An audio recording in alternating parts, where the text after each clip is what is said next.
Irreverent, entertaining, cool. You're listening to LA Talk Radio.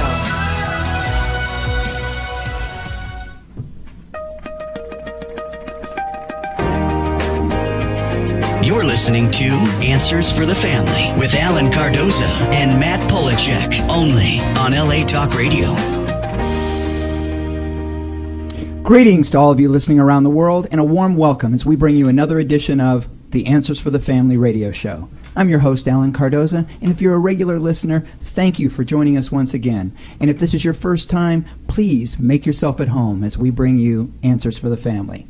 Now, each week, this show will address issues such as locating a runaway teen, family crisis intervention, building self-esteem, dealing with addictions, and so much more. Now, having over 30 years' experience working with families in crisis, I've been fortunate to meet and work with some of the top professionals in many of the helping fields and skilled authors who are working to make this world a better place for all of us. Now, while my co-host, Dr. Matt Polachek, takes time away from the show, we're bringing in some wonderful guest hosts who, like Matt, are making a positive difference in the lives of others. Today, my co-guest host is none other than the former co-host of this show, Marvin Smith. Now, besides being one of the truly great men you could ever meet, Marvin played in the NFL and for the Los Angeles Rams and the Oakland Raiders, making him a perfect fit for today's show. So, Marvin, before we bring on our guest, you and our listeners have a little catching up to do. So, share what you've been up to these last couple of years, I guess. Hasn't been that long, Alan. A couple of years. It seems like yesterday. Wow, time. So that means you're getting older. Exactly, and considering we're the same age, you're right there with me. Right there with me. I disagree. But anyway, what have I been doing? Wow, I am living the American dream, Alan. If I was doing any better, I wouldn't be on earth. I have this term, I am blessed, even when I'm going through the mess. And I say that to say this. Over the last few years, my heart is, you've known me for now over 30-some years. Yep. I have whatever the reasons are, this heart that actually, I don't know if it seeks me or I seek it. When there's, dysfunction in various areas, I seem to reach out. And for the last, 3 or 4 years, I was rescuing some charter schools that were in trouble in the urban inner city. And since then, I have kind of moved forward and involved with some politics at this point, looking at racial reconciliation on a national level. And so I was going to say, I'm living the dream. I'm still waiting for my 40 acres and a mule, but hey, I can't. I'm not going to, cry over spilt milk, and I'm just going to live it to where I'm at today. So a lot's happening. I just want to say one thing. I want to give a shout out to my guys, to my young men. That's part of our ministry, which is Fired Up. And to all of you that are fired up out there, I don't know about you, but I'm fired up. Well, in fact, actually, I'm glad you mentioned that because I was going to ask you a little bit about Fired Up. But what I think would be even better is I just need to set up a time, and we need to get you back in here where you're the guest, where we can sit down for an hour and really let people know what you're up to. I would love that. I mean, I think that would be great. And I have one request. Can I bring an individual or two with me? Absolutely. In the process? Well, is Carla one of them? Because most definitely. Okay, well, then I'm in. Thank you. So, in the meantime, how can people get a hold of you if they want to get involved in some way and show their support? They can email me at Brain Extreme, and that's BRAIN XTREME at gmail.com. Once again, that's Brain Extreme. And that's XTREME at gmail.com. Or they can reach out. Phone number is area code 909-910-1529. All right, that's great. So for everybody out there, if you want to get a hold of Marvin, if you're driving and you couldn't write that down, we'll make sure we put everything on the website. You can go to answersforthefamily.com. It will all be there. So let's get to our topic. Our topic today is concussions, and it's an athlete's perspective. And we're going to go into natural ways that you can protect yourself and your children. So our guest today is Dr. John DeWitt. And to tell a little bit about him, I learned he was a late bloomer. He didn't even start his high school football team until his senior year. Later, he walked on to the team at Vanderbilt University and ended up earning a scholarship after only the first semester. He was awarded second-team All-SEC honors, as well as defensive MVP at Vanderbilt, and went on to play for the Houston Oilers of the NFL. The Oilers then sent him to Europe, where he won the World Bowl in 1996. The next decade found John playing in a variety of football leagues, from the CFL in Montreal to the XFL in San Francisco. Now, after football, John went on to do a year in pharmacy school before deciding to take a more holistic approach. He attended Southern California University of Health Sciences and got his Doctor of Chiropractic Degree. He became an advanced sports nutrition specialist and is certified in concussion assessment. Unfortunately, his father currently suffers with early onset dementia, which has driven him to study more in depth about brain health, concussions, and natural ways to protect the brain, which includes being the author of Head Games, Concussions and CTE, Where Do We Go From Here? Now, personally, John suffered at least 4 concussions that he knows of during his own football career. His mission is simple: to share what he has learned both from a personal and professional perspective to help those that have suffered from concussions and keep the discussion open as to what can be done to minimize the damage in the future. John, welcome back to Answers for the Family. Thank you so much, Alan. It's a pleasure to be here. Well, I am so glad to have both of you here. I know that Marvin was also instrumental in gaining information in regards to concussion. So I feel that you as the listeners out there are in a great opportunity to learn a lot of the inside information about what has been gathered in regards to concussions and maybe what people already knew that is just now coming out. Yes. And Alan, one thing, this is my first time having the opportunity to meet our guest, Dr. John DeWitt. And John, if you're a late bloomer, then that's what I need to be too then. That's what a late bloomer looks like. I think I bloomed too early. Matter of fact, I should have waited maybe 30 years later to bloom. But then you wouldn't have been playing. Well, I'd be playing now, though. Oh, that's true. And the contracts are a lot different. That's very true. I think I might be a lot smarter, too. That's true. I'm good anyway. So, well, I think we touched on it a little bit, but John, let's just start with going into what really drove you to write the book. It was the book and the movie, actually. Concussion came out. Dr. Malu and Will Smith was in that book, or in that movie. Great movie.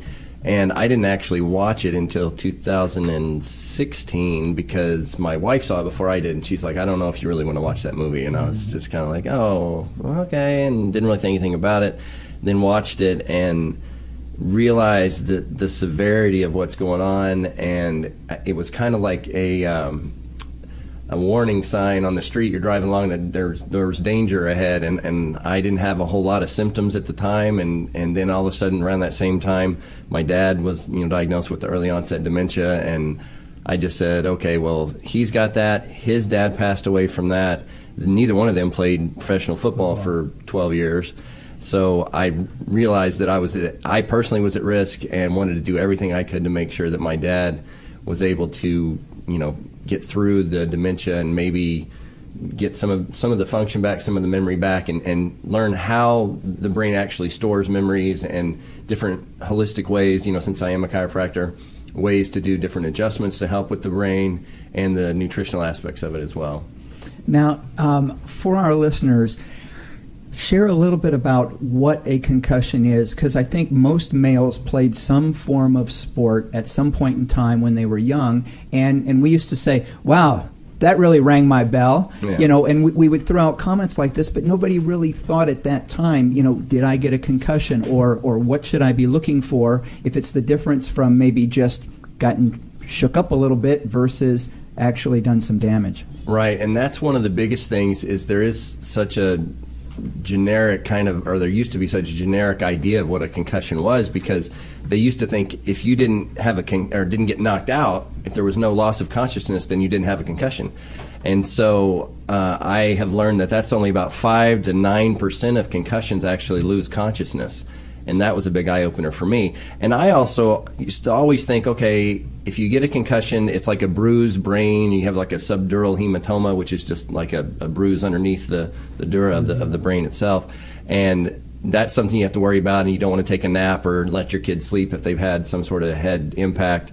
And because that can affect they might not wake up, and you check their pupils to make sure one's not dilated and the other one's not. And I realized going a lot deeper into this that that's just one and usually the worst case scenario. What actually happens is a neurometabolic cascade of events. That's a big word for it. A lot of stuff happens at a microscopic level in the brain itself that I was shocked about. There's actually, and not to try to, I don't want to get too technical, but you have action potential. You have the nerve cell, and an action potential is a certain level of excitability or electricity that propagates one impulse from one nerve cell to the next. And so what happens with a concussion is there's a massive depolarization, so there's all kinds of electricity going around in the brain. It doesn't know how to deal with that, and so you've got these tiny little pumps in the nerve cell itself called the sodium-potassium pump, and there's also a calcium-potassium pump. And what happens is that the sodium-potassium tries to get that polarization, kind of calm it down a little bit. It starts pumping out more potassium outside of the cell, but then the calcium-potassium pump's pumping calcium into the cell, and so all of this takes ATP back in the day when you do go through Krebs cycle and you have the adenosine triphosphate, and it goes up there and it takes one of the phosphate groups off. And anyway, that's how we get energy. But what happens is it starts hyperglycolysis, which is it really tries to accelerate to balance everything out, and then it runs out of energy. So then you go from an anaerobic or from aerobic respiration into anaerobic, and that starts building up lactic acid, and that's why guys that ever have worked out in the gym, you get really sore because you're doing that anaerobic respiration. So that gets you sore. Then you get the calcium built up in the mitochondria, and those are the power plants of the cell, the little organelles in there, and so then that prevents it from actually being able to deal with the problem because the calcium's all filled up into the mitochondria, and it can't actually allow the electricity to form, get that energy. The calcium also tangles up with the little microtubules of the nerve cell itself, so those can get tangled up and break. Plus the physical stretching of those nerve cells can break those connections as well. And then it even goes as far as activating enzymes that can cause cell death, which is called apoptosis. So there's so much trauma that happens that I didn't even realize that I was just like, okay, there has to be a way to minimize these effects other than I know the NFL's trying to come out with new helmet technology to kind of deal with the sloshing around of the brain in the skull, because it's actually the brain itself is about 60% fat and 75% water, so it's real squishy in there, and it's suspended in cerebrospinal fluid. And so it kind of acts like kind of like a water balloon kind of floating around in there. And if you stop quickly, even if you don't get hit in the head, if you get hit like just in the body, but you have like a whiplash effect, that's still going to be the brain sloshing around in the skull, and that's going to cause a lot of issues. So it's not just head trauma, it's a variety of different traumas. Okay. So, Dr. DeWitt. Yes. If you don't mind. Go ahead. I want to synthesize what you just said. I wish you would. Okay. So what you're saying is that in all of that, a concussion, the brain, the body is just basically trying to naturally balance itself out. Homeostasis, yep. Yep, and not having the ability, otherwise other things start to create, and it's out of balance, and then it's just a cascading of issues and problems, and if we continue to keep having concussions, it makes you more susceptible. Yeah, more susceptible to more concussions and more serious injury. If you have a concussion, the return to play, they used to tell you to rub some dirt on it and get back in the game once you feel better. And no, it was you remember this, Johnny? Are you injured or are you hurt? Oh. Remember that one? And you're like, you're trying to. You're like, I think I'm all right. I can stay up. Okay, get back out there. Exactly. I'm like, okay. To this day, it's interesting. Well, that's because back when you're young, you think you're indestructible, and it's not till 2-3 decades later you're like, oh, that's not so good. But yeah, and it's ironic because a lot of the things that happen with the ion flow and the potassium, the calcium, all that, they've related that to specific symptoms that happen, like different migraine headaches. You get more chronic injuries. It slows down your cognitive abilities because it doesn't have the building blocks to be able to process like it's supposed to. Right. And the other thing that's really interesting that, and I could tell you're really passionate about this, and it reminds me of recently with the shootings that happened in Las Vegas. You know, and this from a behavioral standpoint, as people, as human beings, things that are very tragic could happen around us, and I guess it's the way God protects us from life traumas. and it really doesn't affect us. But as soon as somebody we know or a loved one is affected, all of a sudden it just puts it in a whole different light.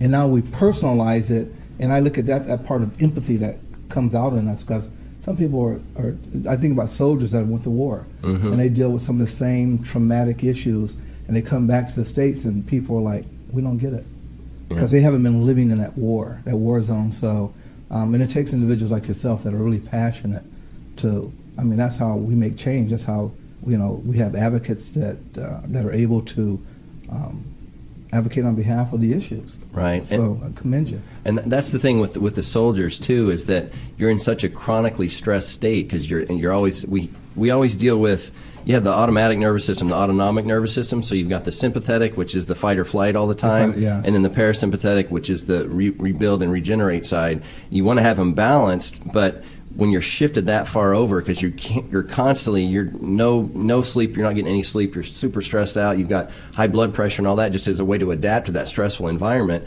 And then they get back to the States and they're like, they can't get out of that. They don't know how to get back into a more balanced state. And I think that it helps a lot talking to people, talking to other athletes actually as well. They've shown that if they pair up soldiers with other professional athletes, because they have similarities in the different battle type ideas, that they're actually able to calm each other down. That's a big thing that the Gridiron Greats Assistant Fund has done to help with that. Yeah, that's good.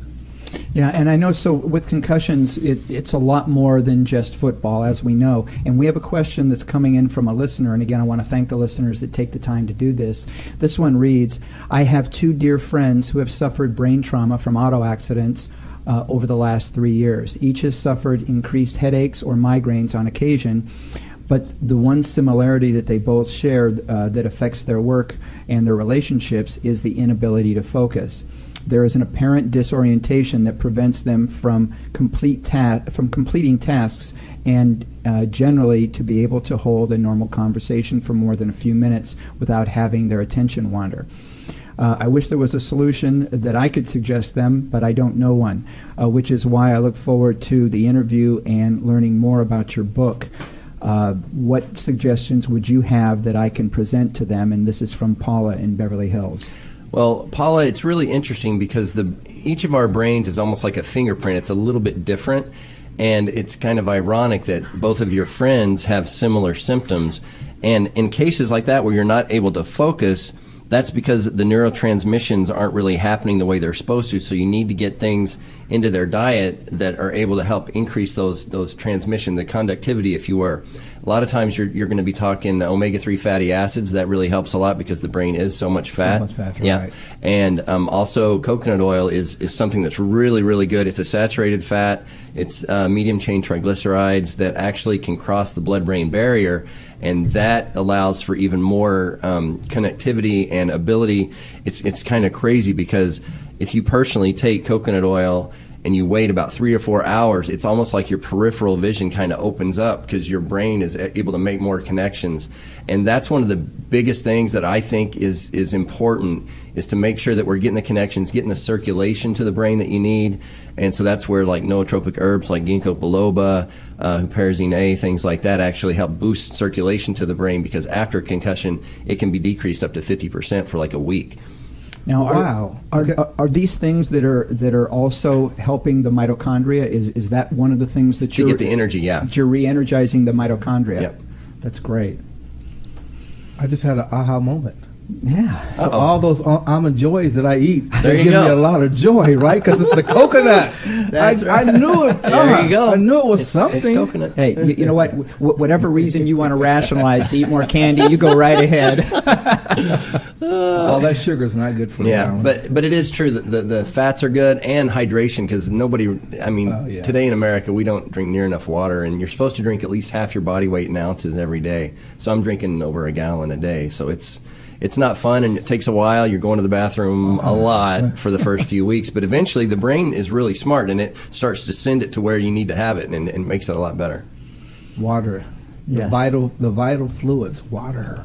Yeah, and actually, you're bringing up the coconut oil and such is that, and I do that now, and the one that I use is called Brain Octane. Yeah, that's the concentrated MCT oil. Yeah. Yeah, and I really have seen a difference, especially in memory. Yep.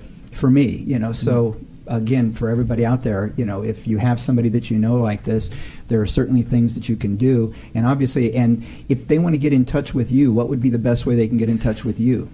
I have a webinar at concussionclass.com. They can go there. It's about an hour long, and there's a little chat option down there, and they can type a question in the chat, and I'll either answer it right away or I'll answer it via email.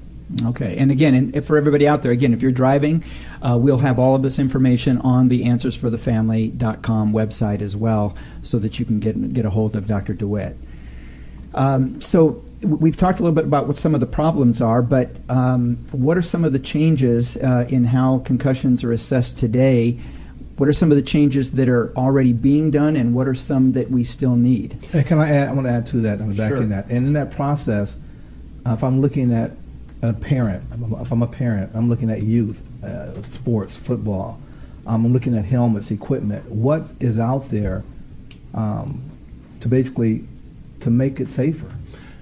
One of the things, there's a company called Protect Your Skull, and it's almost like an extra little cap you can wear underneath your helmet, and it helps a lot with the impact itself. But one of the biggest things with the younger kids is proper technique, to make sure they're not trying to go head to head all the time. And even with we're talking about football mostly, but girls soccer, yes. Especially with the girls, because they don't have the muscular development in the neck and shoulders, so they can't really handle heading the ball, and so they've tried to take that out of a lot of the junior sports as far as soccer goes. Hockey's a big thing, lacrosse, all those different things. It's one of those things, like I said, technique's going to be one of the biggest things. Make sure all their equipment fits correctly, and just if you can give them the building blocks like the omega-3 fatty acids, the DHA and the EPA, that strengthens the cell membranes inside the brain, so that'll make almost like an extra layer of protection inside the skull itself, which is kind of the main area that we're concerned about. And I really like what you shared too, the aspect of, when I was going back to the basics, because I've watched the game over years change. In the early years, it was all about technique. Mm-hmm. It was all about properly how to approach it. And it was more the mental aspect of the game. And somewhere we lost sight, and personally we start, maybe because of the nature of the game and money that became involved, I start seeing parents live their life through kids. Oh, yeah. And all of a sudden you have these parents who are now coaching who don't have the basic foundation, and these kids are just being taught wrong. Right. Which is attributing to a lot of the, I would say a lot of the head injuries and things that are going on. But that's another layer. Right. I mean, the youth sports specifically, because there are a lot of parents that are coaching, and they need to make sure that they are training themselves on concussion assessment to see what's affected, how to determine if somebody has cognitive impairment or not. And one of the new tests they have, like I said before, they don't do any return to play the same day. That's no more. No more. You're going to be out at least a week. And with there's a specific test and a link between the oculomotor nerve in your brain. So it's called the King DeWitt test, and they partnered up with the Mayo Clinic, and it's a card that has numbers on it, and you have them do baseline testing before the season when everybody's fine, no symptoms, no nothing. They do that, and then they get a score. You time them to see how fast they can read through the numbers. There are 3 different cards, and they get a little closer and closer together and kind of jumbled up a little bit. And then if there's any kind of trauma, you can do it right on the field on your iPad. Right. Have the kid come on the sidelines, you have them do the test really quick, and if it's any slower at all, they have cognitive impairment and they're out. I don't care if they say they feel fine, they're done. And sometimes it's really scary. The responses are they start saying words, they start saying days a week, and I'm like, you're looking at numbers. You're definitely out. It's like, I mean, it's sad, but I had a friend of mine, Craig Veazey in Houston when I was there. He got his bell rung, so to speak, and the trainer came over and held up 2 fingers and asked him what day it was, and he said, or how many fingers, and he said Tuesday. And I was like, no, those are fingers, not days of the week. No, Tuesday. Two fingers today. There you go. No, yeah, and I know that, and I played a little bit in high school, and I can remember, a quote being told, I got my bell rung, and they do the thing of, how many fingers do I have, held up, and I said like 3 or whatever, and they said close enough, get in there. Yeah. And that was the thing, just the sheer fact that you could answer was enough that you can go right back out there and take another hit. Right, and that's a scary thing too, is a lot of times the symptoms don't show up right away, and so you say, okay, well, let's just be safe. Let's put them on the sidelines and see how they're doing, and they're fine, and then 10, 15 minutes later, suddenly they don't know where they are. They start throwing up or something. It's like, whoa, yeah, you can't.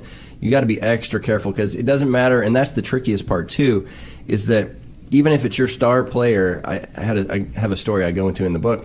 We had a star player in high school. We were in the state championship series, not the game yet, but the series of games, and it was a star defensive lineman. He was about 6'5", 350 pounds, which was humongous in high school. Yes. And he had taken some cold medicine before the game.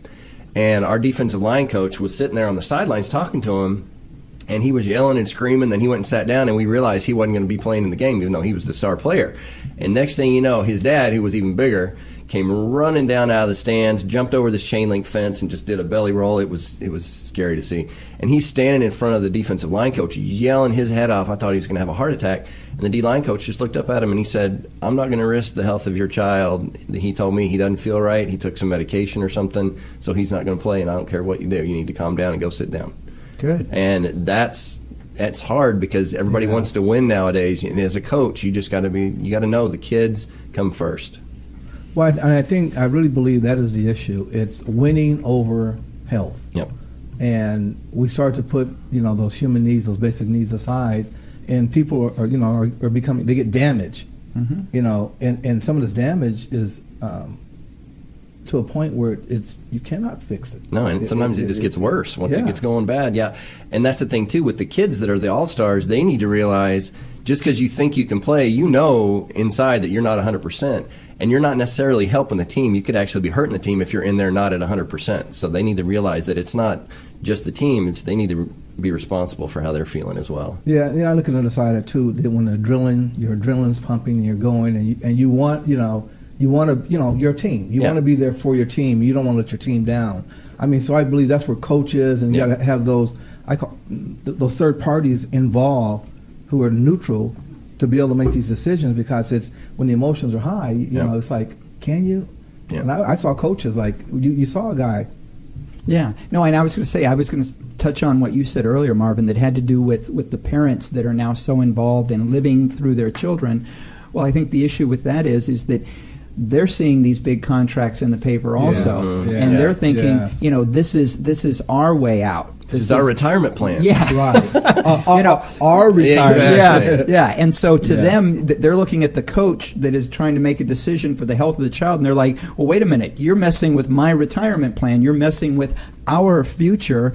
And they're just all caught up in it. But I think part of it, and I'm not saying that this makes them bad parents, I think they just don't know. Right. They don't know what the potential damage is, which is why when you were mentioning in regards to coaches, I mean, it sounds like there should be a very diligent training program for all of the coaches. And even if it's just a parent that says, "Hey, I want to coach my kid's team," okay, go finish this training program so that you know everything that you need to know, so that you're looking out for all of the right things. And that was one of my things too, is I really want to get all the schools have a baseline testing for cognitive dysfunction, for concussions, for everybody. It shouldn't, it'll start with the athletes, but everybody should have it. Every student should have it, so that way if there's ever any incident in school, there's a fight or something, you should be able to test that kid to make sure that they're okay. Yeah, I was gonna say, it's just interesting, because I could be listening to the show, and I'm great information, but remember, as I said earlier, if it's not apparent to me, if it's not affecting me personally, right, it's good. But then I would say, John, how do we look at this from the standpoint of, I'm a parent who, my kids are not playing sports, but just brain health. Yeah, brain health. Let's just talk about brain health. How can we? I think that's but it's like just full development. Maybe we could talk a little bit. Absolutely, about that. Sure. Because that's going to go along with. Ironically, through this whole process, I've come up with a formulation of different nootropic herbs that increase circulation to the brain, that help increase the communication between the neurons, that have actually shown to reduce symptoms of Alzheimer's and even depression as well.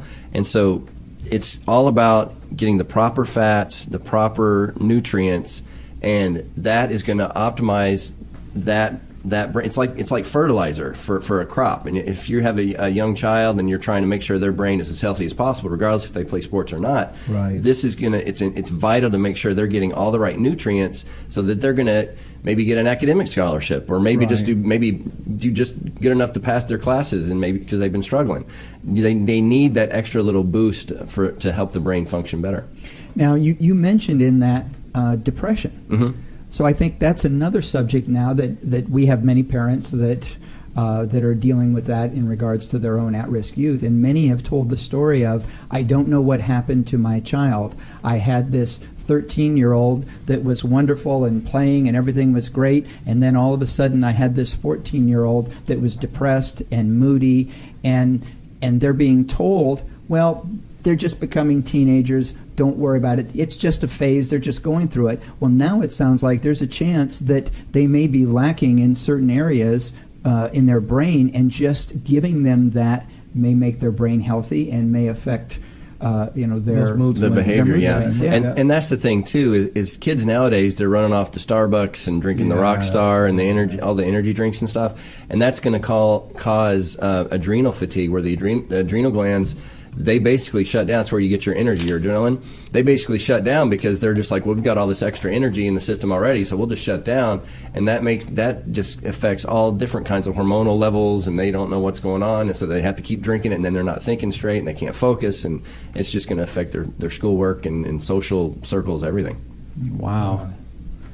The brain. Yes. One thing I did learn while I was playing football, and Dr. DeWitt would attest to this, is they would always tell you, whichever way the head goes, the body will follow. Yep. So I just believe it's very important that we have to protect the part of our body that leads the rest of us. Mm-hmm. And that's our head, that's our brain. And I'm a strong proponent of brain health, and whether you're an athlete or not an athlete, because this is a thing, like you're talking about your dad. At some point in life, we start looking at issues that affect us, and over time, we become depleted by sometimes our lifestyle, and not even realize. And the foods that we eat today, I mean, there's a lot of things that when we were growing up, when you lived out, you go out and run and play, it's different.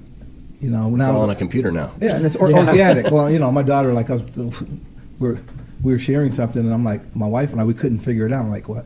And my daughter leaves the room. She comes back. She says, "Just hold on a minute." She comes back and she has the answer. I'm like, "Wow!" And I was She curious. Googled it.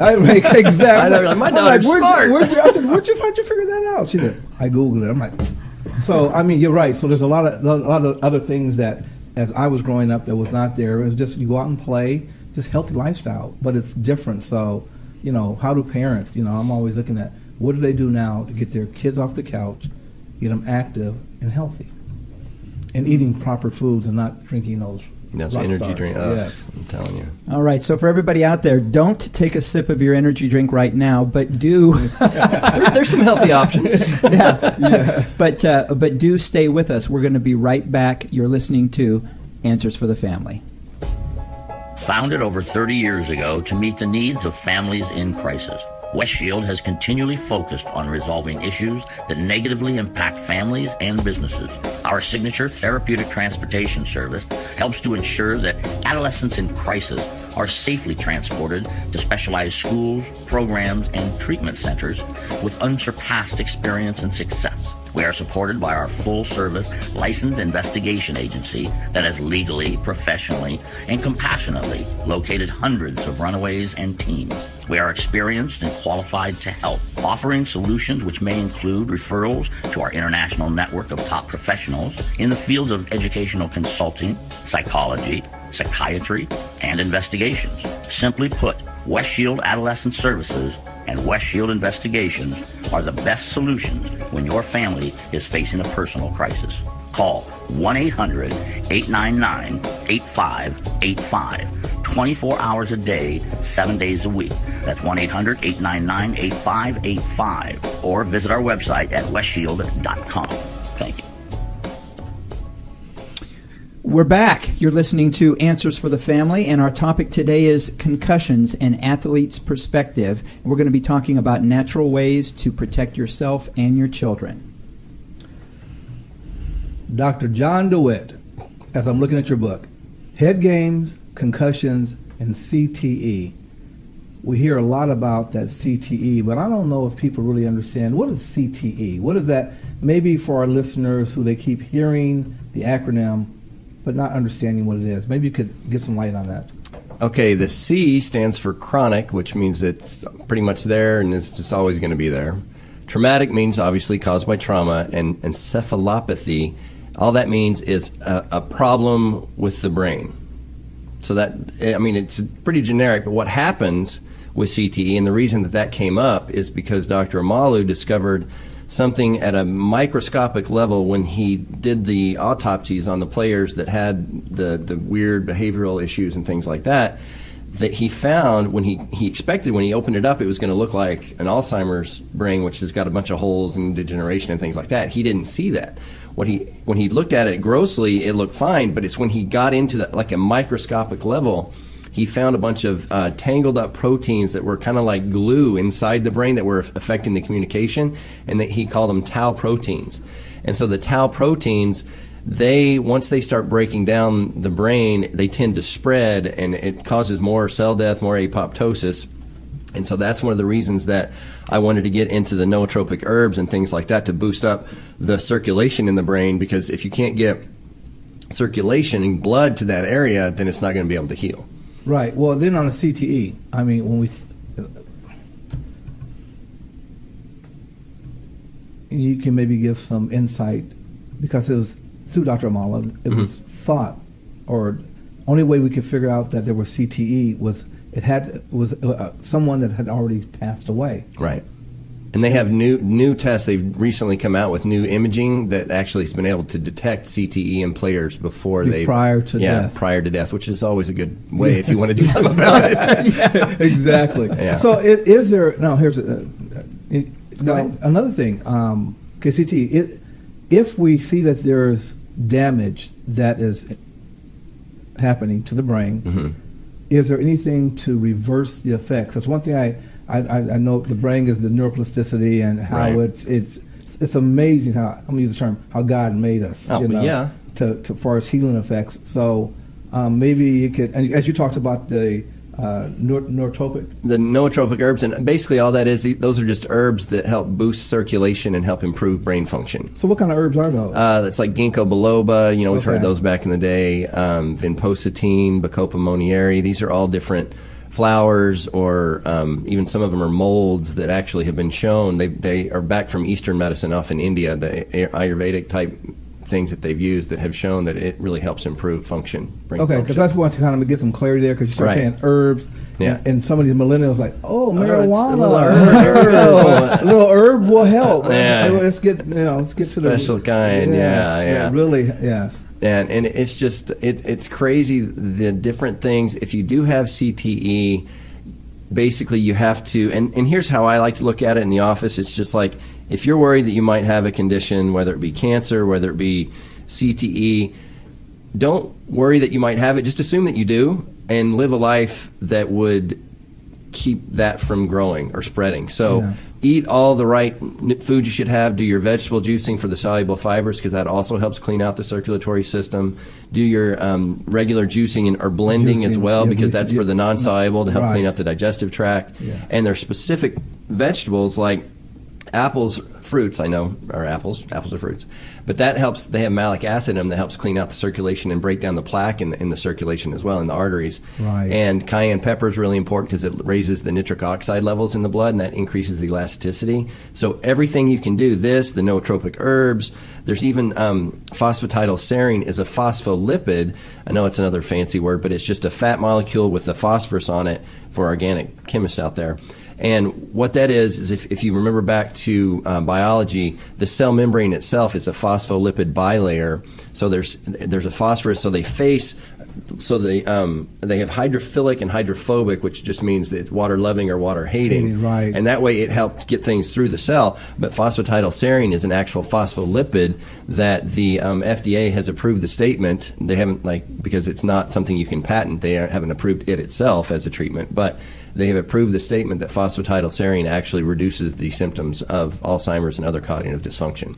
So doing that and using that is going to help optimize your chances of reversing any CTE type symptoms. Now, and where do people get that naturally? Where are the different places that they can get that? The phosphatidylserine, that is a good question, because all I know is my supplement has it in there. So Okay. not naturally, but that's a place you can get it. Okay. So, okay, well, we've got another listener question that's coming in. And this one reads, I was shocked to read in a recent article that almost 30% of the 5 million youth football players between the ages of 5 and 14 are injured each year. Nearly 200,000 of these injuries require emergency medical care. It appears there is no proper solution to protect young athletes from serious injury, especially heart trauma, due to the brutal force they are subjected on the playing field. And we are not even addressing the high school and college age group numbers, where these numbers are bigger and far more aggressive. It says, these are our amazing youth that we're talking about, with bright futures ahead of them. I just do not understand how health officials and parents can allow their children to be involved in such a dangerous sport. Does the prestige of this sport outweigh common sense and the health and well-being of our children? And this is from Peter in New Mexico.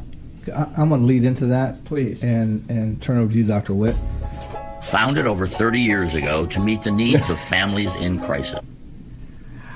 Well, Logan decided to pop in again, but He's pushy like that. yeah. I'm sorry, go ahead. And what I'm thinking as this caller is bringing to our attention, the numbers are astronomical, and we talked a little bit before the air, but part of the problem, I don't think, is parents that just want to be parents that are not loving, not caring, but the game itself, when you start talking about socioeconomics, it's really starting to dictate, because when you're talking about low socioeconomics, you're talking about individuals who are impoverished, who actually see sports, football, as a way out of their conditions. And some of them see it as the only way, the only legal way. Right. And that's a really sad testament, and I think that it's going to be something that it'd be amazing if the NFL would come out with something, because they're watching them and they're doing everything they say and wearing whatever shoe that they're recommended and all that stuff. If they could come out with a program that said it's not just about football, and give other programs to help them learn how to be better at math, or a physicist, or whatever, showing them that there's other options, and making that kind of at the forefront, even though obviously there's going to be a select percentage, a very small percentage, that'll go on and play professional football. But having them out there and seeing their sports idols out there talking about how, hey, you don't have to play. It's not for everybody. And if I could have, been a physicist or a scientist or something instead, maybe that would have been better. But this is the path I chose, and you have options. Well, that is so true. When you have options, you can exercise those options. But when there are no options that you think, right, then you proceed to go down a pathway that may not be, as you see in your heart, the only option. Right, and that's why that's legal, right? Right, yeah, and I was hoping that was kind of what I was talking about with the NFL, them showing them that there are other options. Right. So, and I think looking at the numbers, I guess in a room with educated individuals, when you look at the numbers, I mean, literally, a kid has a better opportunity that can be attainable, really becoming a rocket scientist. Doesn't make a difference what neighborhood.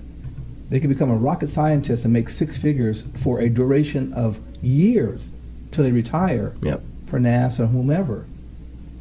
That's more realistic and obtainable than playing in a professional sport. And then Isn't that crazy? That is crazy, and it actually that's when you come into, it's all about whatever peer group you're with, because if you're in a peer group that, going to the library or doing research to help yourself do something like that, it's going to make it to where you're going to feel kind of silly doing that. Then, you only reach the expectation level of your peer group, so you might want to change your friends. Yes. And then I start looking, too, when I look at the reality of some of the work that I'm involved with, when you start going to the urban inner cities, and it's not cool to be smart. And then you're relegated by gangs. And there's all these competing factions that's environmental, and if you don't have the solid home front, I mean, so there's these other social issues that become part of it. So, you know, there's this old African proverb that says it takes a village to raise a child. And the reality of it takes all of us. Oh, yeah. I mean, we all need to take that responsibility and not look at it's an individual's, I mean, because society has changed over time. Well, we've only got a few more minutes. This has gone by so quickly. Obviously, both of you are welcome anytime here. Just let me know, and would love to have you here in the studio again. Now, I have a question for both of you, and actually, let's start with Dr. DeWitt. If you were the NFL commissioner for a day and could make one change in the league that would stand, what one change would you make? I would try, well, I wouldn't try, I don't believe in trying. I would organize the players and coaches and owners and get them all on the same page, because I feel like it's kind of a have and the have-nots kind of a thing. I mean, because when you've got Roger Goodell making $42 million and then he's complaining because he wants lifelong health care, but then all these different players that are injured, they don't have lifetime health care. Okay. So there's just a big separation, big divide, and I think they need to get together and realize that the way that some of the players have been acting lately, like with Gronkowski and that late hit, and some of the other hits that were between the whistle that seemed fine, they need to figure out, okay, which ones are going to be penalized, which ones aren't, who's going to be taken out, who's not. But more importantly, we all represent the same brand, so to speak. So we need to be a little more aware of how you're acting and the things that you're doing during games, because there are kids that are watching what you're doing, and they're going to start to do the same things. And so I think it's just important to realize that the NFL is not indestructible, and they need to make sure that the players are on board and they don't feel that big separation between the ownership and the players themselves. Well, I absolutely love your answer, because not only is it something that should be done in the NFL, that's something that would fit in any walk of life. We need it from a political standpoint. We need it in our schools. We need it everywhere, which is everybody to get on the same page and focus on what is best for all of us. So with that, Marvin, same question. If you're now the NFL commissioner for a day and you can make one change in the league that will stay. My contract would be guaranteed for life. As a commissioner, I would have a job until I die. The rest of everybody else, I don't care. Let me be serious now. Let me be serious. Alan's looking at me like, wait a minute. Yeah. What? I want a percentage of everyone's salary. The beauty of that was as I'm looking at John and I'm looking at Marvin, and John and I are looking at each other going, where is he going with this? Hey, he had us. We have to laugh at some of this stuff because it's so, I mean, if we don't laugh, it will, the humor, you know, it would kill us, right? But the reality of it is, if I was a commissioner, if I can make I like what John was sharing, but I would look at, you know, parity. What do we need to do to become one? Because we have a platform to the world. And there's a lot of young eyes that are watching us collectively, and it shouldn't be a situation where it's the billionaires against the millionaires. Hey, I'm not even in that category. I don't even care. My vote doesn't count, versus we're all in this together. So I would look at how can we make the game the all-American game for everyone. I love it. So with that, again, that's one more thing that everybody can look at and say that this is something that fits across the board, not just football, not just sports, but across the board. Both of you, thank you. Appreciate it. And again, looking forward to having you back in here soon. Thank you very much. Thank you, Alan. All right. Now, for everybody out there, please be sure to put on your calendar and tune in next Monday when we're joined by Catherine McWillie to discuss custody calculations, the divorce process, and its impact on your life. Now, we also want you to please visit our archives of past interviews at answersforthefamily.com. You can also subscribe to our show on iTunes. That way it'll be sent to you automatically. So for those of you working in the middle of the day, you don't have a chance to listen to the show live, iTunes will take it. They'll send it right to your computer or your phone. It'll be waiting for you when you have time to listen. If you like what you hear, please leave a review. It will help us reach more people and be greatly appreciated. The next time you're on Facebook or Twitter, please remember to stop by our page, check out some of our latest posts, and if you like them, please like us and spread the word. So for everybody out there, be good human beings. Have a wonderful week. Thank you. You're listening to Answers for the Family with Alan Cardoza and Matt Polachek, only on LA Talk Radio.